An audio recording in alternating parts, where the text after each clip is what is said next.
we've got two mindsets. Which mindset am I going to bring to the table today? So little shifts like that can really change and work with our belief systems in powerful ways.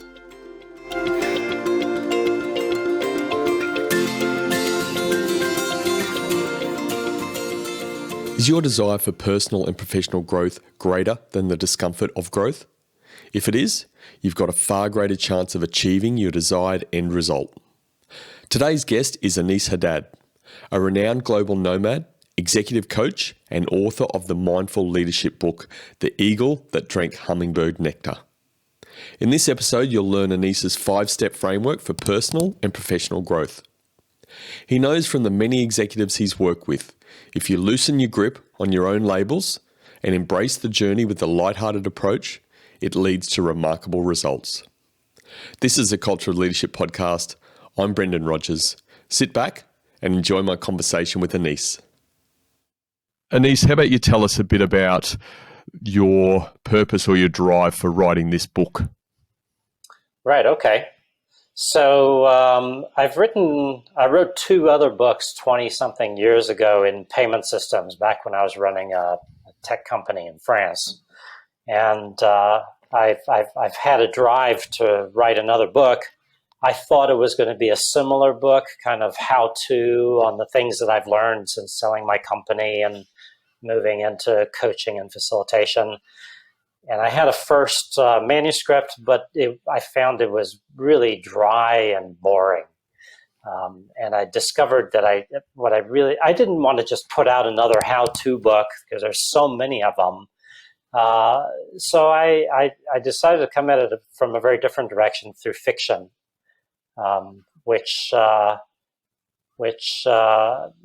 intent was to find a way to communicate my experience and everything without it being teachy.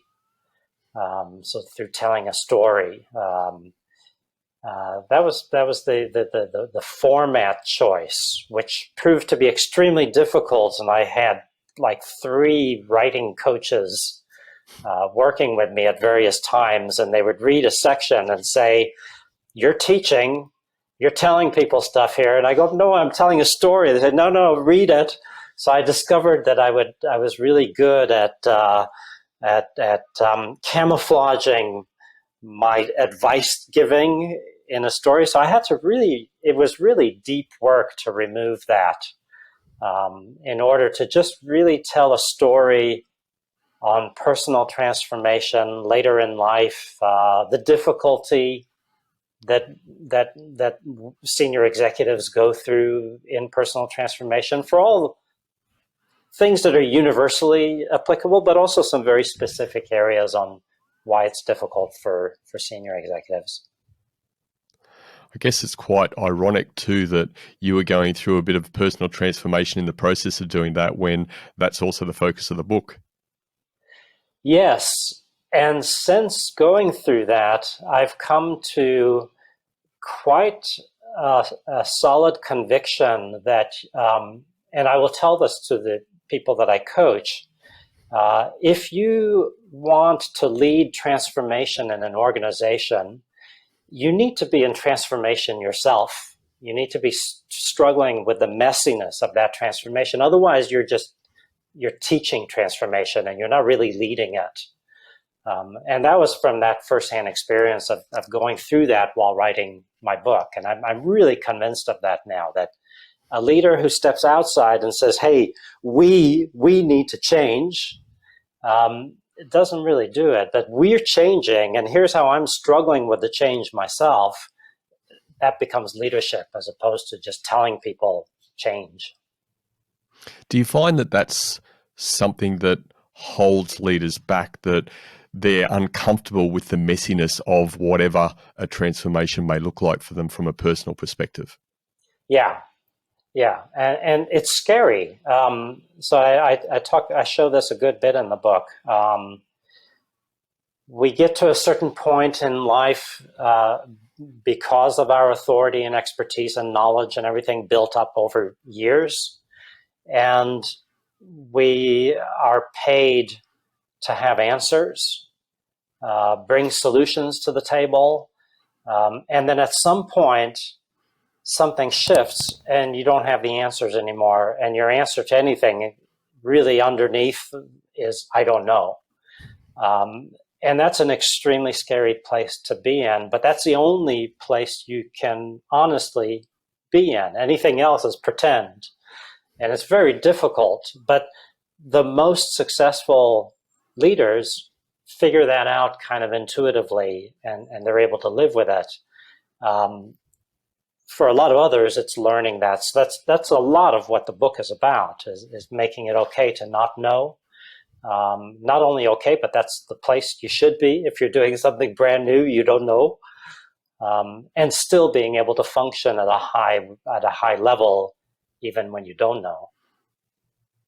Was there any specific moment in your past that gave you the drive as to why you felt the need to do this and to write something that you hope has an impact on many others out there? I think I can't think of a single moment that came through. It was seeing in my own, where I've struggled the most and where I've made my biggest mistakes. It's holding on to things too hard. And when I'm able to kind of loosen my grip a bit, things go easier. And seeing that over and over with people, and noticing the difficulty in loosening the grip, I think it came from that perspective, that just started to become so clear. So 3 of the chapters in my book are on loosening your grip in 3 different areas that I found are quite big areas in the work world, in our work world. Yeah, and it's a great point that you make and a great segue. That's going to take us into the book, and let's talk about a bit of these 5 key areas. So the first one I understand is entering the path. Do you want to share what is that about? And we'll unpack that a little bit. That's the point at which the discomfort of stepping out of your comfort zone is smaller than the need to transform. So for a lot of people, I'd rather stay comfortable. It's just a human thing. So entering the path is that something changes, and where the desire for growth or the need for growth is bigger than the discomfort of stepping out. So there's always kind of a transition moment. I mentioned the story. So there is my story. Around 15 or 20% of the book is my own personal journey. The rest is fictionalized. But I mentioned the story of a man in the book, CEO, managing director of a textile company, textile business, who's going through fatalities. So they have higher than expected accidents and even a few fatalities. This man had done lots of work with outside consultants. They'd put together all of the systems and processes and dashboards for safety. They'd done everything, ticking all the boxes that they were supposed to do, but they were still having fatalities. So I had asked him at the time, how committed are you to safety? And he said, 9 out of 10. And then the conversation became, maybe that's why there are still accidents happening. What is that 10? And then he got angry when I had suggested that and said, 10 out of 10 commitment to safety means that I have to be on everybody's backs, and I've got thousands of people. They jump on a forklift to get from one side to the other. They do stupid things. I can't be on everyone's back. So his definition of what a 10 was felt impossible to reach. And then in that process, through that realization that maybe it's his own, there's something missing in his commitment, that's what set him on the path. And he finally figured it out. He found what 10 out of 10 meant for him, and the fatality stopped. But there was that realization that he wasn't going quite all the way. That's entering the path. Have you found any patterns, any regularity around the triggers around people moving into this path of change and transformation? Oh, the I guess the biggest pattern is that the need or the desire for that change becomes so strong that we're willing to really do a lot of work to get there. I think it's our human history. I mean, why we got in canoes and went off to distant places and explored new places without knowing what's on the horizon. I think it's in our DNA. At some point, we love comfort, obviously. We love to set our roots down and all that. But at some point, something drives us. We need to move. We need change. We see it in personal lives. When you become a parent, you have kids? I do. Elder How old are your kids. kids? They're now 23 and 20. Okay, so you've gone through a few personal transformations as a father. When you first had your children, you had no experience being a dad. You're forced into transforming your identity, your way of being into fatherhood. And there are challenges with that. Then when your kid goes into the terrible twos, you're a different kind of dad. When they become teens, if you stay the dad of a toddler, you can't parent teenagers. But you've had no experience parenting teenagers up to that point, and yet you become a different kind of dad at that point. So we're all going through these constantly. And then as soon as we get comfortable with it, boom, something changes again, and they're going off to college, and then we have to change again as parents. And that same process is everywhere. Something grows, something's important enough to require the change. If you didn't need to adapt to teenagers, you never would have. It's just not like, okay, that's what I'm going to do. I'm going to become I'm going to learn how to deal with teenagers. Most people don't do that. You're forced into it, and you do it because you love your kids. There's a very strong driver for that. Mate, you've touched on something today already, which is why I was so excited and keen to have a conversation with someone like you, because my wife and I also foster children. Oh, and right. We've had a little girl with us since she's been 2 weeks old, and she's almost one soon. So that transformation is close to the heart, and my experience as a foster dad now and as a dad to my kids 20 odd years ago and starting it's just a whole different sensation and experience, which is unbelievably emotional but unbelievably gratifying at the same time. Yeah. Hey, I have a tremendous respect for people who do that. I wouldn't know how to even start something like that. So, You've and raised you're going children through and it. you love kids and you just put it all out on the line, mate. It's that vulnerability piece, which is part of this entering the path, isn't it? You've got to be open and face your vulnerabilities and really take these things on board and not be afraid of getting broken or getting hurt. Yep. It's hard. Absolutely. It takes courage. It takes courage.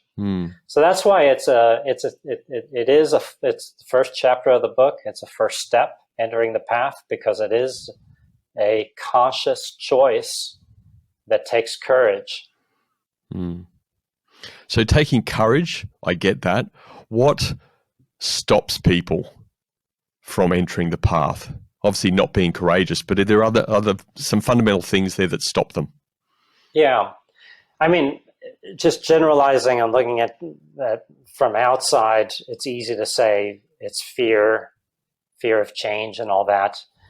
In my experience with people, I see fear more as a symptom. I think the real thing for not taking that step forward is that the end result is not. It's nice to have. So if I'll ask someone, if they want to work on something, they say, hey, I want to get ready for this next position, this next role. I'll ask them from 1 to 10, how badly do you want it? And if they say 3 or 4, it's nice to have. They're not really going to they'll go through the motions because they're supposed to, that's kind of like the next role that they're supposed to be going after, but they don't really want it. If they say 8, 9, 10, yep, they're going to get it. They're going to go for it. They'll find the courage to go through the change. So I wouldn't say it's because they lack courage. I think everybody's got the courage. Everybody that I have ever run into in my life has the courage to make those big changes if their desire for the change or the impetus for that change is so strong that they find the courage. Yeah, I think that's a great rule for so many things, isn't it? Let's move into, so we've entered the path.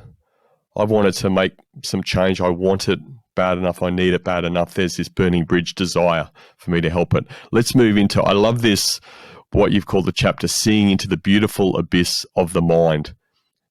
Yeah. What is that about? That's about identifying our cognitive dissonances, our cognitive biases, the beliefs that we hold that are getting in the way. And in the vast majority of literature, in coaching and training and leadership development and all that, these biases are considered really bad, negative things.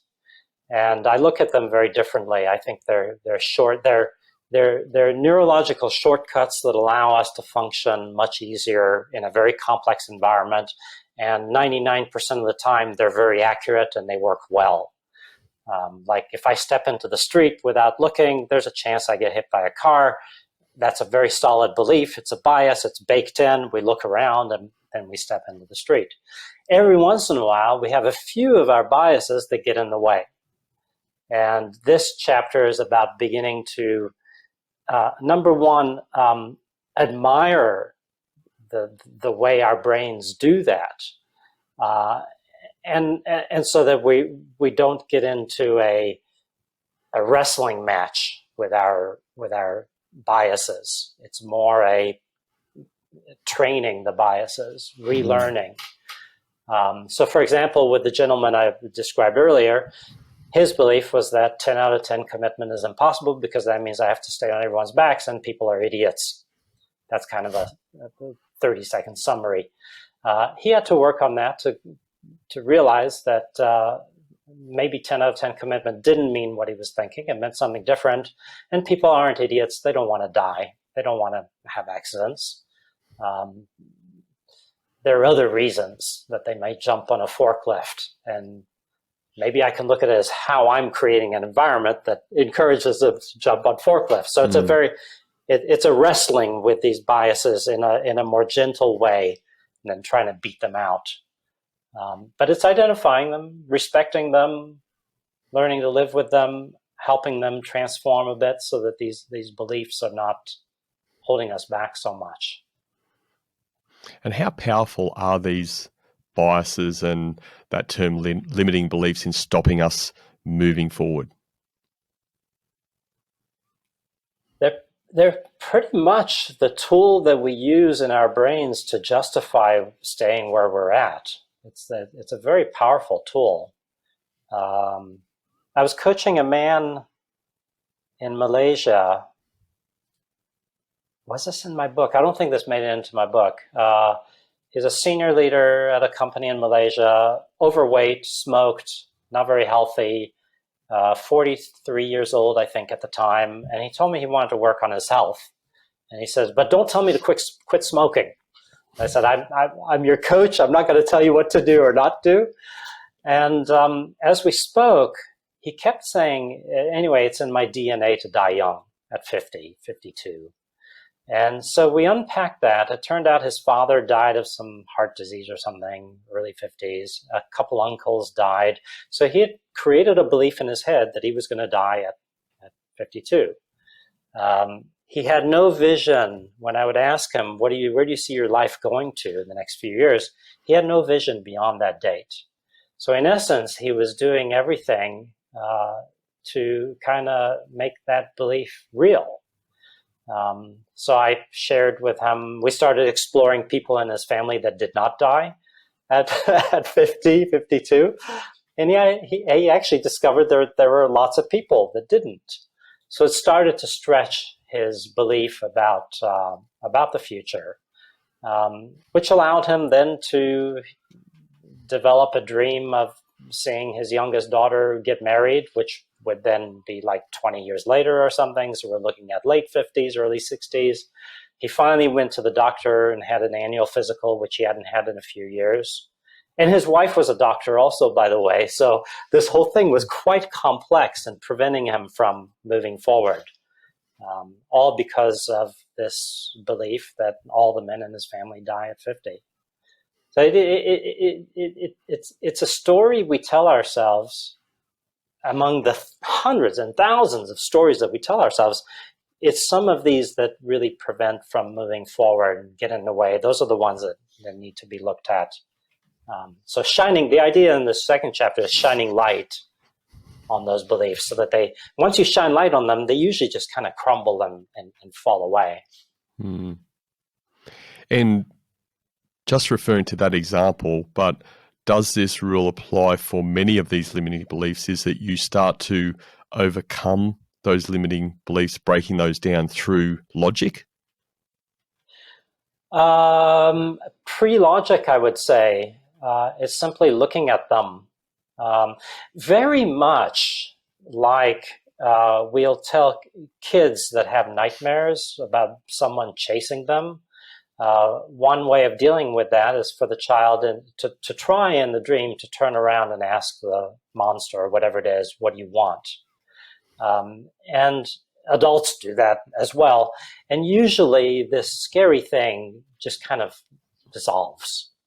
And you might get some vision of something, and it turns out, very often it turns out to just be something quite small that we've turned into a monster. So I would say it's pre-logic from that. It's not prefrontal cortex stuff. It's more limbic system and dealing with emotions and fears, looking at them head on. Courage comes into play there. To be able to turn around and look at one's monster or dragon, it takes a bit of courage. Logic can come in after that, but I usually find, logic is it's a bit later in the process. Mm. Do you find, mate, that people who are wanting and have that burning desire to overcome some of these limiting beliefs, the most successful way to do that is to seek some help from someone like yourself, or somebody who specializes in that area? Or have you found that, hey, people can have the drive and they can overcome these themselves? I think the vast majority of people have the drive and overcome them themselves generally. Every once in a while, sure, it helps a lot to have somebody to bounce them off of and get feedback on, and have somebody suggest something that might allow one to see forward. I think we're an extremely resourceful. Human beings are extremely resourceful and resilient, and generally manage to get a lot of through this on their own.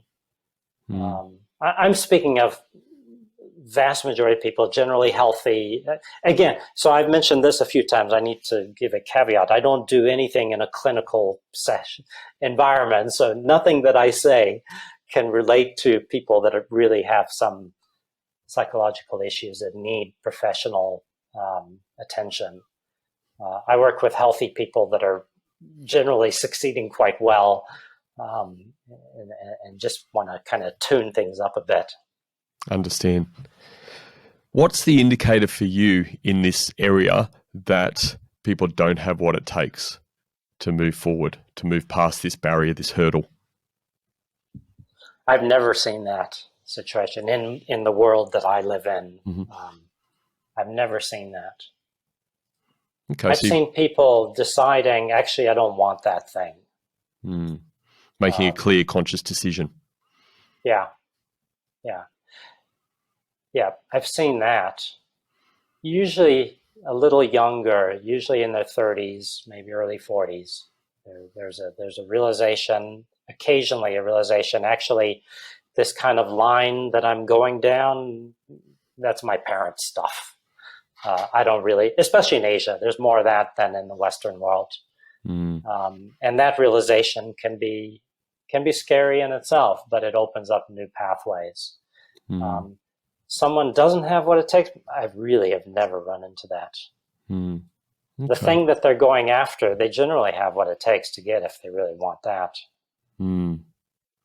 Interesting you say, again, the different cultures and Asian culture speaking generally, there's a lot of drive from the parents, not just Asian cultures, various, but Asia particularly. And so it sounds like there's a time, and I guess that's a unique journey for people where they stop living their parents' wishes and they start to realize their own journey and progress and move forward with their own journey. Yeah. I think people of my generation, that happens a little later in life, like in 30s, early 40s. Or for some, it never happens, and they create a story. They fit, and it works for them, and they live very, very fulfilled lives. What I see in Asia, that separation and desire for one's own journey is happening much younger now than it would have maybe 20 years ago. There's a bigger acceptance of people going on their own paths, not necessarily following in the parents' footsteps, generally. And like any generalization, anybody listening to this is going to know all kinds of exceptions to that. Always. Well, if anyone wants to share exceptions, please put them in the comments in YouTube below. Yeah. Absolutely no problems at all. We love the dialogue. Yeah. Before we go into the third part of this transformational process, I just want to ask you about those 5 chapter headings. I really like the chapter heading. Did you come up with those, or this was one of your 3 storyteller coaches? No, this was completely me. It went through many iterations to get to the current chapter headings. The earlier chapter headings sounded much, much more business-like. And as I went deeper and deeper into fiction and removed the telling voice and teachy voice and all that, the chapter headings became more playful and a bit more. I never mentioned the word mindfulness in the book, like mindful leadership, but that's what's behind all this. It's a form of mindful leadership, not in the sense of sitting down and meditating, although that's great, and I do that every day. It's more really being mindful of how we're showing up as leaders in all these different areas. So the chapter headings and the contents, anybody who's familiar with mindful leadership would recognize a good bit there. Yeah, that level of self-awareness always has to come through when we talk about leadership and leadership development, doesn't it? Yeah. The third part and the chapter heading, Detaching from the Illusion of Self. Yeah. What's that about? So the chapters 3, 4, and 5, so the last 3 chapters are all about letting go, loosening one's grip on different areas. So the first one is about labels, detaching from the illusion. We create all these labels around us, and they help us to define who we are or who we're becoming. And so they're extremely powerful and extremely useful, which is why we use labels. And which is why in a lot of our politics today, there's a lot of label attacks from one to the other. We've been doing it for a very, very long time. Because our brain, labels help us move forward in a very simple way. However, they can get petrified, and when they get too solidified and we're holding on to them because we're comfortable with them and it feels like that's me, then we can't move forward. So labels are, my last name means blacksmith, Haddad. So it's as common as Smith in English. It's like Miller, Smith. We've got so many surnames that were actually trade names hundreds of years ago.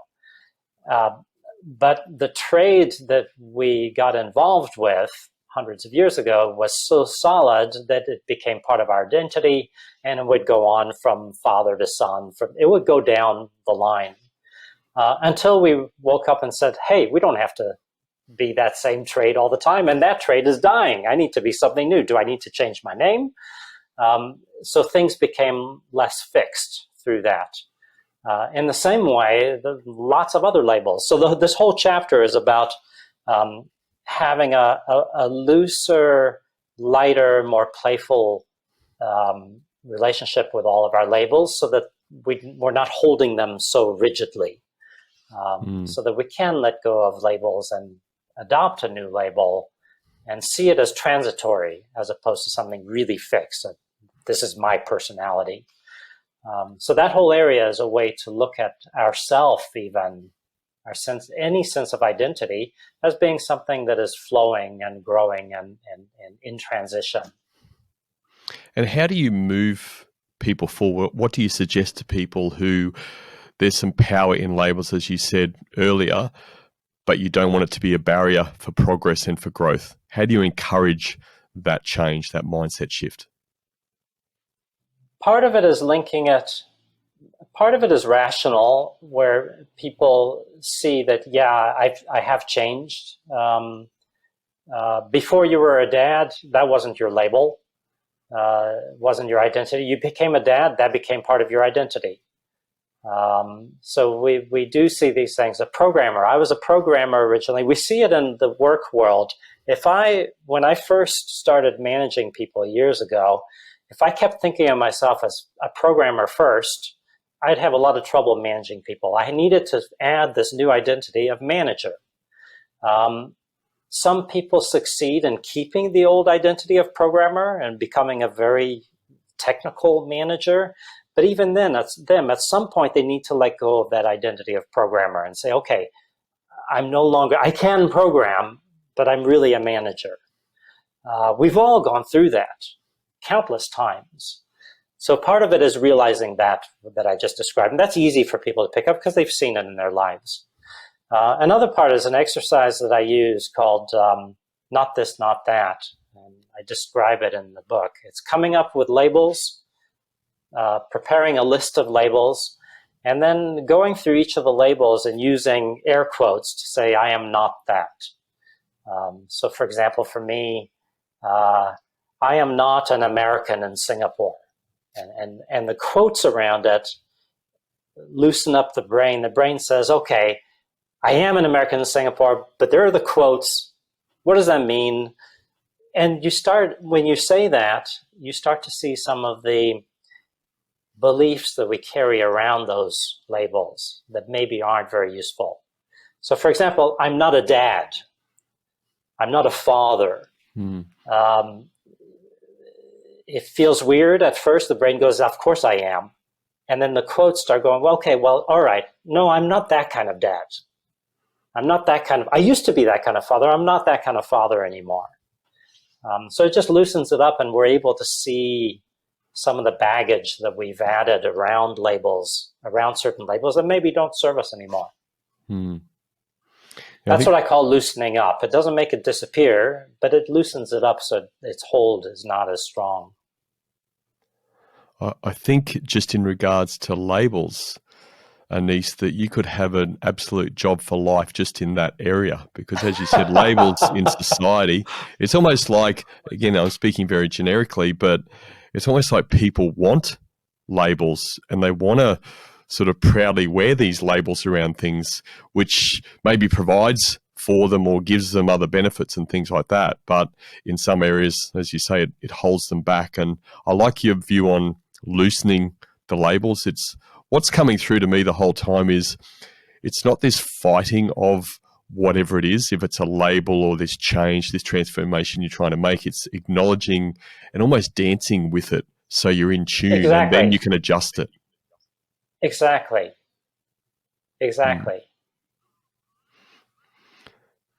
Yeah. When you start fighting stuff, it gets harder. But raising awareness, understanding it, moving with it and coaxing it and dancing with it, then you can get into some sort of flow and it just feels better. Yep. You can even, there's gratitude involved. You can thank the labels that got you to where you are today. There's a famous quote by a coach, Marshall Goldsmith, what got you here won't take you there. It's extremely common. People have heard it all the time, and senior leaders know what got me here won't get me there. It's that same kind of thing. But rather than fighting with what got me here, there's a sense of also being able to play with it, having gratitude. Thank you for getting me to here. But I don't need you anymore, or you're in the way for moving forward. But thank you for getting me here. So yeah, it's that lighter relationship with all this stuff. Mm. And how does then that relate to a level of authenticity? If there's openness around labels, dancing with it, so to speak, and making moves forward, is there a link to authenticity in this process? Yeah, absolutely.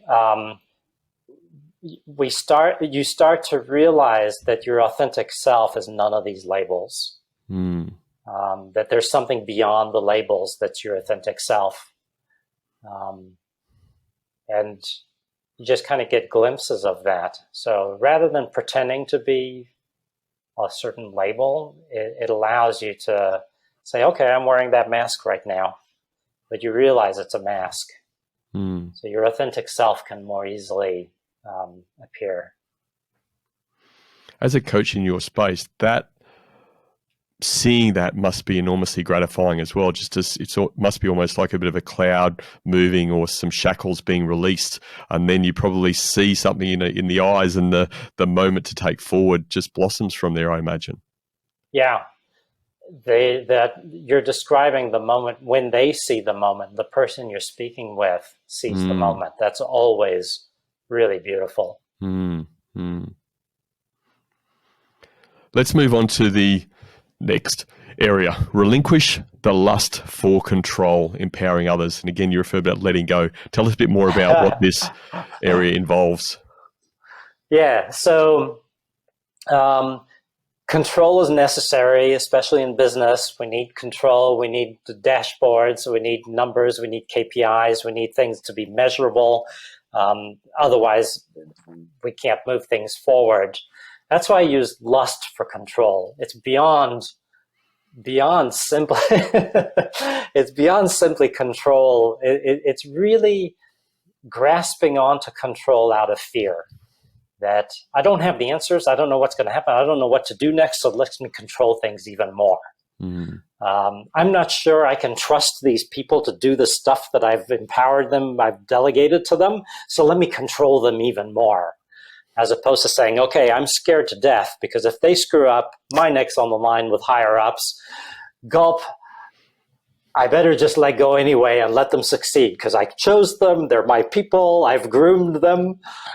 So it's finding that balance, which is very difficult. Where is my control still healthy, and where has it gone into something else? So yeah, that one is it's loosening that grip. My own story on that is in the book. It was a huge aha moment for me. It was on a ropes course. It was a leadership ropes course. Where you're up in the trees and stuff, and you've got the harness and everything. Great fun. Lots of fun. Done it lots of times, and this one was designed for leadership. I think it was near the end of my company, or I had sold the company already. And I was paired up. One of the exercises, you're paired up with someone else, and then you go up to the top. There's a rickety bridge, and then one of the participants of the pair has to put a blindfold on and let the other person lead them across. And the facilitator said, I put the blindfold on. The person with me was a young woman who was scared of heights and didn't want to go forward. So I told her, it's okay, just go ahead and I'll follow you. And she was paralyzed. And then my alpha nature kicked in. I solve problems, I get things done. When something isn't moving, I move forward, we get across. So I said, okay, never mind, get behind me, hold my straps. And I still had the blindfold on, and I felt my way across, and I got us both across. whereas other people had fallen and they're dangling, looking like puppets dangling. I didn't want to look stupid like that. So I was really committed to getting us across. And I got across and I was proud. I looked down and people were cheering, except the facilitator who was glaring at me.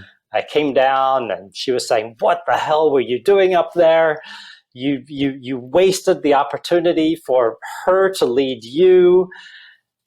And I had an aha moment that even though I delegated, I empowered lots of people around me, in that situation and many others, I acted more as a courage vampire. Her courage didn't show up, so my courage came in. And I didn't hold back enough to allow her courage to come up. So that took my sense of empowerment to a whole new level. And I was already CEO. I had already built company.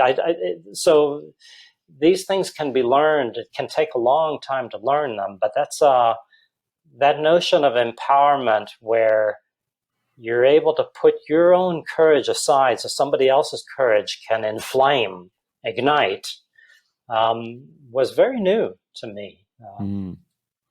What should you have done, and what would you have done if you had the moment again? Encourage her. Say, "Look, I'm here. You got to get us across. It's your role is to get us across. I believe in you. I'm here. Let's go." So really that story and journey of uplifting others, and that's a foundational key piece in leadership. Yeah. And leaders do it intuitively. They will all recognize times when they stepped up and did that. The idea is to become aware of when we're not doing it so that we can do it more consistently, as opposed to just intuitively. When are the times when control is important in a leadership capacity? When we're dealing with managerial tasks, when we're dealing with kind of, I'll use this term, it's a bit derogatory, business as usual. We know the outcomes that we're after. Building an airplane is complicated, but you can manage it, and you know all the processes that go into it and everything. Control is involved, safety, building the plane, flying the plane. Raising a child is a very complex thing. It's a very different thing than building an airplane. Being a parent of a teenager for the first time, and your teenager is going nuts and everything, you don't know what to do, and you've got all the professionals involved in the school and everything, but it's your call and you don't know what to do.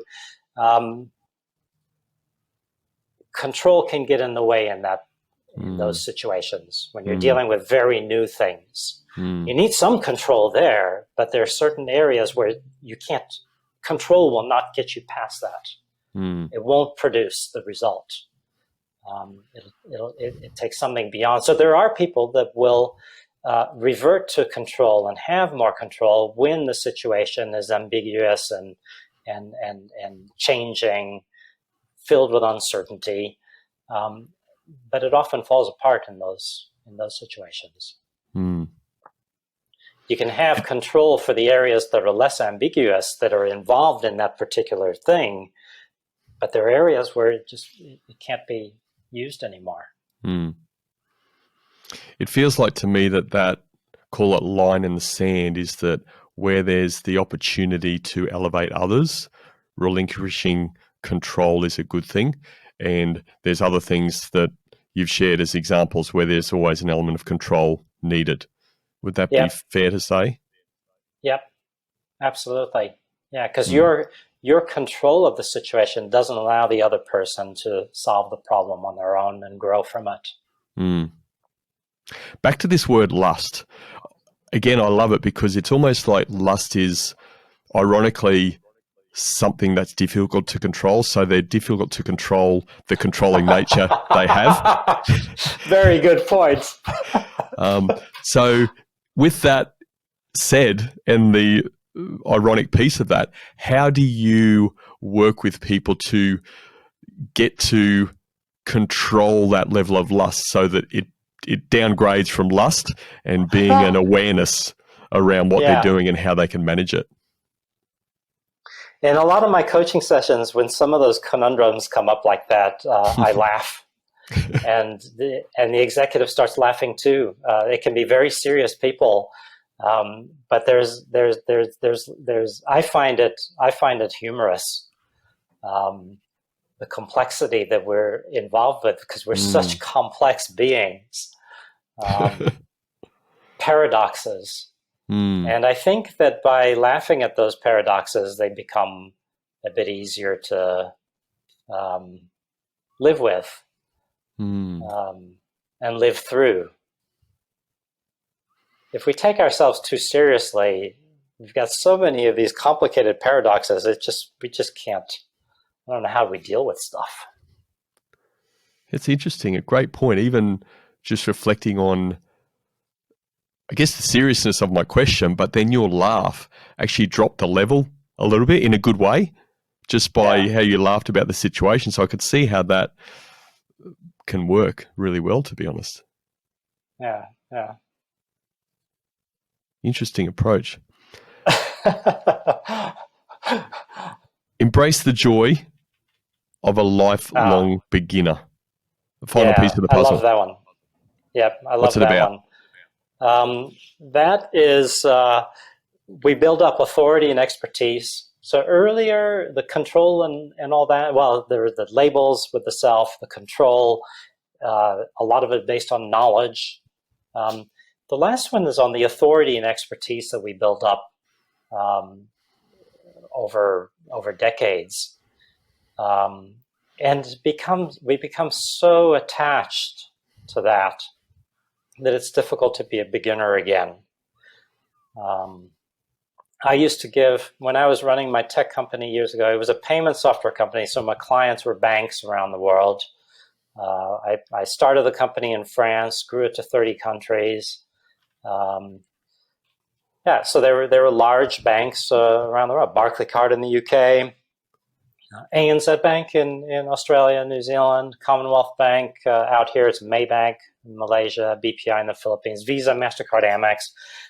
Wrote 2 books in that area. I would give talks at banking conferences around the world. I had a huge amount of authority and expertise in that space, which made it difficult to be a beginner again, because then I was treated like nobody. And yet we need to go back to that space all the time, more and more today. ChatGPT just came out, GPT-4 came out, AI is everywhere. We're hearing about it all over the place. We know things are going to be transformed over the next weeks, months, couple of years. And the only real attitude to that is, okay, let me start over again. Let me relearn. Let me be a beginner. And there's, once that letting go happens, there's a real joy in that. There's youthfulness, because you don't have that weight of the authority and expertise that you're still dragging along and pushing forward. And if people don't recognize it, you bang it into their faces because it's old stuff, but it's still valid for you.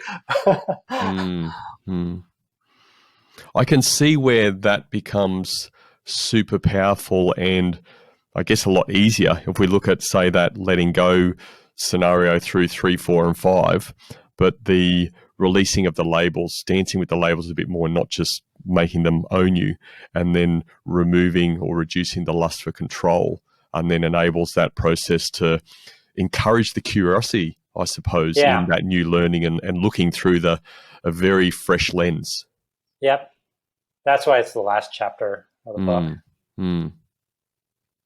And how do you encourage people to drive the level of curiosity you're after and not be, you made reference to ChatGPT-4, all that stuff. There's people that are curious and embracing that.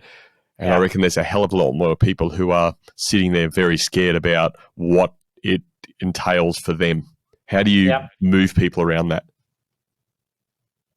I don't actually. if they wanna, if in a coaching session I don't come from an agenda of you need to be more curious and get around that and all that. If someone says it's important to me to figure this out, okay, we can work on that. If it's not important for me to figure this out, or I've really made up my mind that this is something bad and I really don't want to go down, I don't know anybody like that. But there's nothing, okay, fine. What do you want to talk about? That's not, my role isn't to tell them you should be dealing with this stuff. It comes in through other areas. Someone in their early 50s. This is a conversation that's come up just a few times over the last 2-3 weeks with different coachees in different countries, all very senior, already C-suite in large international organizations, and they're considering what is their roadmap for the next 10 years till they're 65, say 10, 15 years. How do they end their career with this organization? What is the next thing? Is it C-level? Is it CEO level? Is it something else? And my role there is to help them see that, if that's what they're saying they want to see, and then also to stretch that. So I'll ask them, for example, what about afterwards? And some people have some sense. A lot of times people closer to my age, or just when they've gone through a long career with 2 or 3 organizations, it really just kind of finishes. So when they start, it's a lot like the guy who couldn't imagine life after 51 because all the men in his family died. Once they start thinking, actually, I may have 30 or 40 more years after that. And yeah, I will want to be doing something, not what I'm doing today. I don't want to be playing golf for 30, 40 years. So what would it be? Curiosity starts to come in automatically. And then people will be drawn in whatever direction they want. AI may play a role, looping it back to what you're asking, or it may not. It may be some different conversation than that. Fundamentally, what I'm getting again is that the mind is just such a powerful thing in our journeys. If we can harness the mind in a really positive direction, then anything is possible. Also, if we harness the mind in a more negative direction, also anything is possible. But there's vast differences between those journeys, isn't there? Yep. And small words can make a big difference. I was coaching a leader the other day. He was about to get up on stage to speak to 150 of his team, 200 people from his company. And he was about to get up, and he ran these first lines by me saying he's going to talk about 2 kinds of people who see a mess on the floor and walk past it, and other people who see a mess on the floor and they clean it up. He says, we want more of that second kind of people. So I suggested, rather than people, which is fixed, I am this person or I'm not, you could switch it to mindset. Because mindset, we all have both mindsets in our heads. And just that shift of word made his delivery lighter, a little bit more playful, because otherwise it's kind of scoldy. You're either this person or you're that person. We don't want this kind of person in the organization. When you're leaving, it kind of goes down that route. If we all have this, we've got 2 mindsets. Which mindset am I going to bring to the table today? So little shifts like that can really change and work with our belief systems in powerful ways. Even that, the power in that is giving people a choice through the subtle change of words. They have a choice to have a mindset of X, or they have a choice to have a mindset of Y. And people love choice. They love to be able to control their journeys. It's empowering. Absolutely. Nice way to bring that the full circle, mate. What would you say to leaders out there listening that are encouraged by what they've heard today to take a step forward on a personal transformation journey?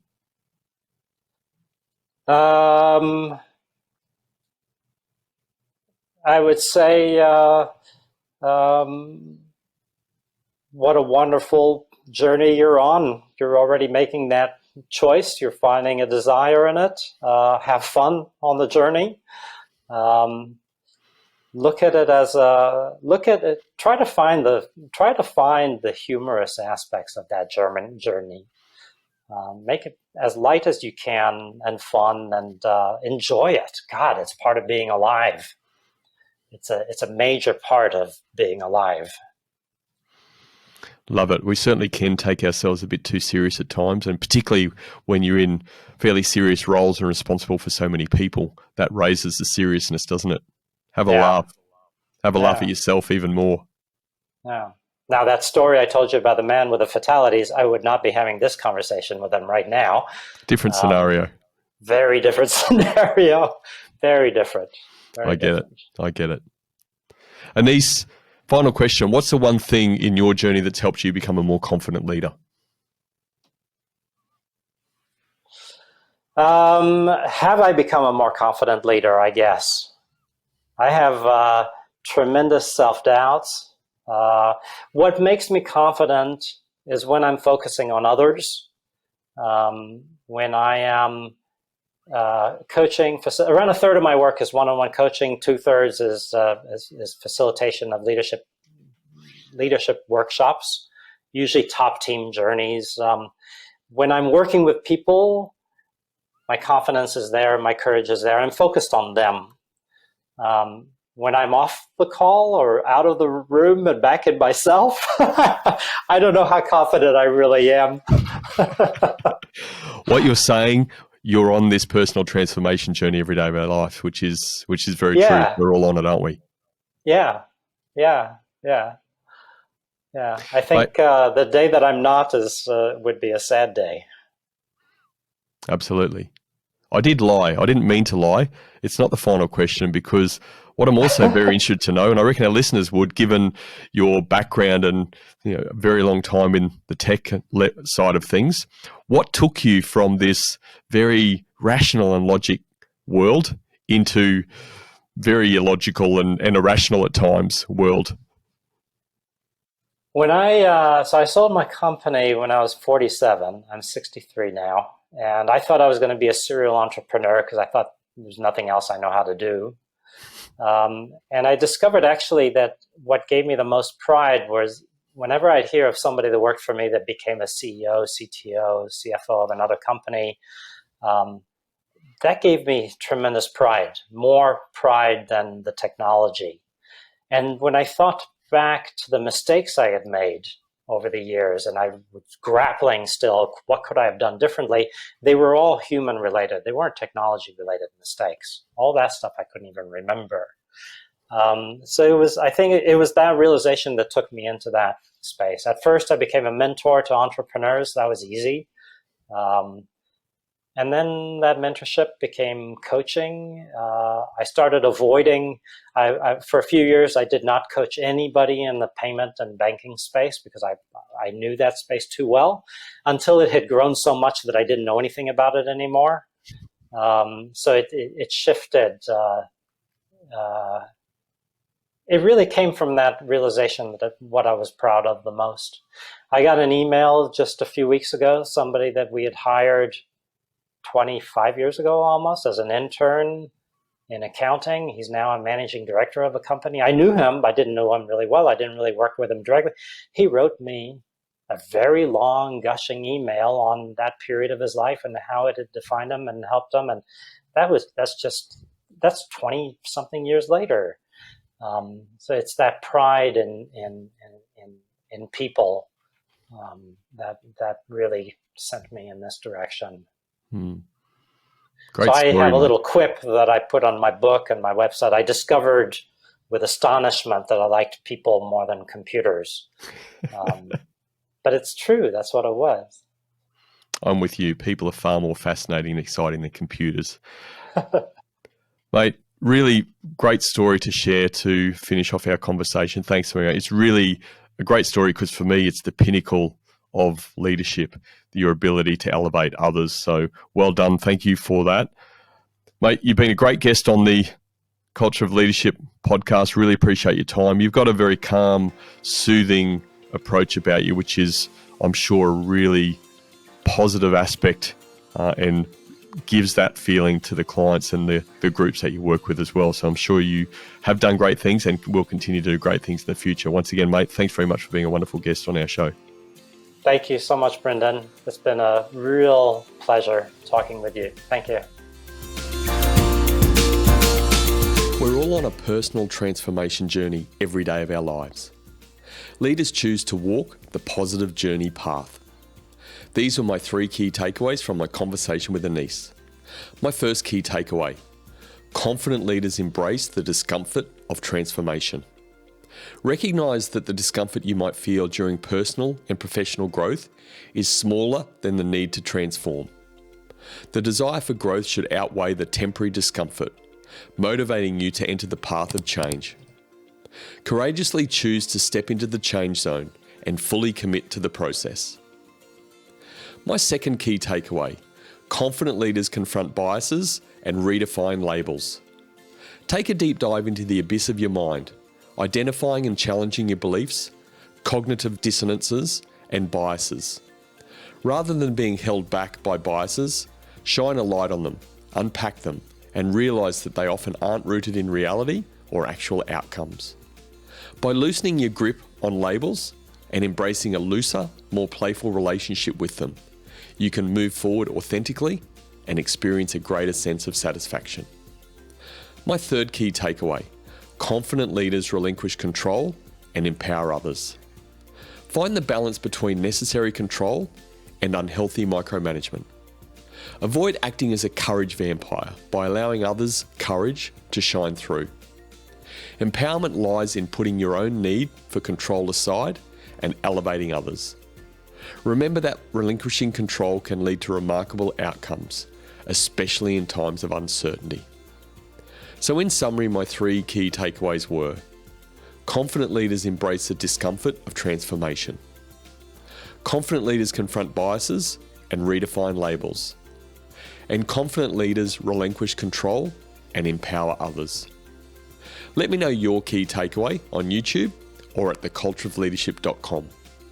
Thanks for joining me, and remember, the best outcome is on the other side of a genuine conversation.